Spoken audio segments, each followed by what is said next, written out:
Good morning, everyone. It's great to be here, and thanks again for the amazing organizers of the event for bringing us all together this morning. It's really exciting to have so many exceptional people gathered together here.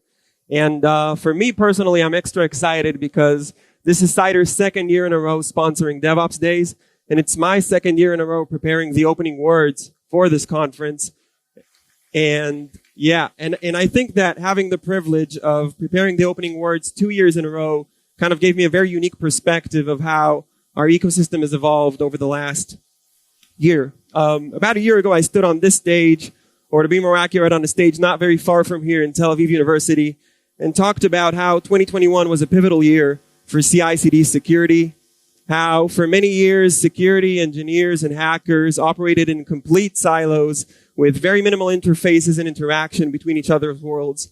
And that was until DevOps came into the picture and completely changed the way software engineering is done, introducing a lot of new opportunities for engineers and hackers, and some new challenges for security. And this led to those boundaries between security engineers and hackers to gradually dissolve up until a new reality was created where each party became very intimately familiar with the inner workings and the day-to-day of the other two. And we all became very familiar, sometimes even from personal experience, with the impact of the SolarWinds CI breach, or dependency confusion, or the code breach, or the Log4j incident, or many other major events that had happened during 2021, which kind of proved to the world that we need a different approach to adapt to this new reality. And if 2021 was the year when the world grew to understand the importance and the significance of CI/CD security, 2022 was the year when the world recognized how to tackle this very big security challenge. And for me, one of the best manifestations of that is Gartner and the Gartner Hype Cycle. Let's look at the Gartner Hype Cycle for application security for 2022. And let's specifically zoom in on one category, securing development environments. So, securing development environments involves protecting the complete software development environment, including but not limited to source code repositories, CI/CD pipelines, application artifacts, and user identity information. Development environments become a primary attack vector since they contain IP, trade secrets, and user credentials. The increased incidence of supply chain attacks not only puts the affected organization at risk, but also organizations participating in the ecosystem. So that's that category. And as we can see, the category is approaching the peak of innovation, representing that same notion that I talked about earlier, how thirsty the world is for more disruptive and innovative solutions and approaches to tackling this field of CI/CD security. But what's even more interesting is the Gartner Hype Cycle for Agile and DevOps for 2022, where we can find at the same position close to that peak of innovation, the securing development environments category. And the introduction of this category into the DevOps Hype Cycle for the very first time represents the shared responsibility that both DevOps and security have today in building a strong security umbrella over the engineering ecosystem. And the notion that neither security nor engineers can succeed in securing development environments on their own without collaborating with the other party. And just like with any security agenda, securing development environments begins with visibility and observability. We need to begin with a very deep understanding of what this very complex, very dynamic development environment looks like under the hood. Before we begin securing, we need to map and understand what it is that we are securing. And to do this, we're required to map the critical building blocks that comprise our development environment across our entire engineering ecosystem. Our repos, our pipelines, and the workloads that we deploy to production. But obviously this isn't the level of resolution that we're aiming for. A repo is not just a repo. It is part of an org that has multiple apps installed, some of which are provisioned with permissions to that repo. It has multiple collaborators and contributors working actively against the repo, some from the organization, some external collaborators, and it has multiple packages and third-party dependencies that the application uses, which depend on their own set of packages.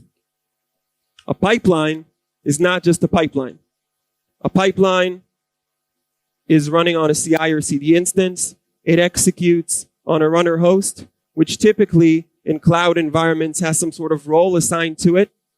The pipeline is defined by a manifest or config file in which multiple tools and plugins are defined and executed when the pipeline runs. And it has access to various credentials which it requires to be able to authenticate to the various systems that it connects to.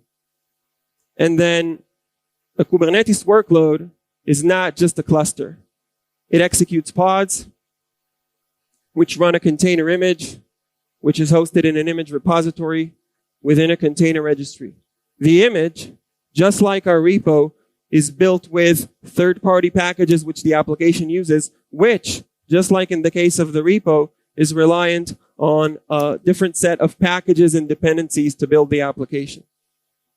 So we kind of dissolved and dissected each individual building block. But what's important to understand is that the building blocks, those repos, the pipelines, the workloads, they're not siloed. In reality, they're very interconnected. And securing development environments requires treating the entire environment as one big ecosystem, exactly like it is in reality. We need to connect the dots and understand how these building blocks interact with one another. The repo is configured within the pipeline source. The pipeline manifest is typically contained within the repo. The pipeline produces the container image, and the credentials in our CI/CD systems access the various systems, provide access to the various systems in the ecosystem. And this is a much closer representation of how our engineering ecosystem really looks like under the hood. And this is the resolution that we're aiming for in regards to visibility and observability in order to be successful in securing development environments. And providing this level of resolution has been a key guiding principle for us at Cider since day one. This is what we believe is the right approach to help organizations gain full observability over their engineering ecosystem, and it allows accurately mapping gaps and identifying various potential attack paths in the ecosystem. For example, whether or not an external collaborator can access sensitive credentials in the CI, or whether or not a specific package is deployed to a sensitive production cluster, or whether there are discrepancies between the packages engineers wanted to be used and the packages that ended up in the deployed image. And unless we have this level of visibility and investigative capabilities, securing development environments all the way from code to production becomes extremely difficult. So that's 2022. And given the amazing progress that we saw throughout 2022, it's really exciting to think about what 2023 has in store for us. But in the meantime, we've prepared some extra special content for you this time. And you're more than welcome to come and hear more about Cider, who we are and what we do in our big booth with the chandelier in the booth hall. Have an amazing conference. Enjoy your day. Thank you very much.